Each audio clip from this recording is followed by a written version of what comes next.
Hi everyone, it's Mary from Peters Township Public Library, back again with a heads up about new nonfiction books at the library. Today's subject is a serious one, books about cancer. It is often said that when a patient receives a cancer diagnosis, that they hear nothing after the doctor says the word cancer to them. It's only later, when they go home and get over the initial shock, that they realize that there were questions they wanted to ask and that they need a fuller explanation about their disease. That's when patients will usually go on the internet to research their type of cancer. And that's perfectly fine as long as they are on reputable websites. But it's very easy to go down a rabbit hole of misinformation if you're on the wrong site. That's why we hope you will start your research here with us at the library. So whether you are newly diagnosed, or if you are about to have surgery, or if you are learning to live with advanced disease, we may have a book for you. And if you are a spouse or a loved one of a patient with cancer, we have books for you so that you can support them during this time of their health challenge. You can find books about cancer on the second floor in the nonfiction stacks starting at $616.994. One of the books that we have expanded in our collection is the series 100 Questions and Answers. These are books that are published by Jones and Barrett Publishing, and they contain the basics on the types of cancer, available treatments, and diagnosis information, decision making.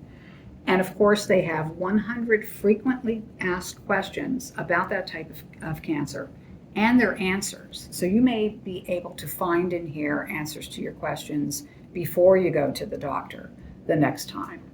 It's very important that you choose a book that is written in layman's terms so that you don't get bogged down in medical terminology and technical jargon. That's why I'm really excited about a series that's new to the library. It's the NCCN Guidelines for Patients. These are published by the National Comprehensive Cancer Network. And these books are available in their entirety on their website at nccn.org/patients.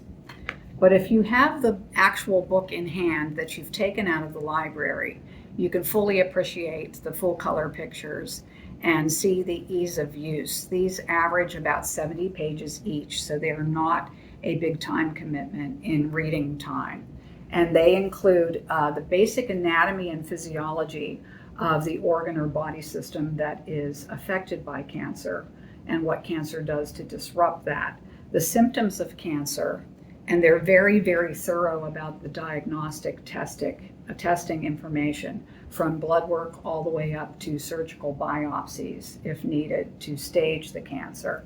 And they cover treatment options like radiation, surgery, chemotherapy, and more cutting-edge treatments like immunotherapy. They also go into second opinions because frequently cancer patients will want to seek a second opinion. And the most helpful thing with this series as well are questions within, questions to ask your doctor.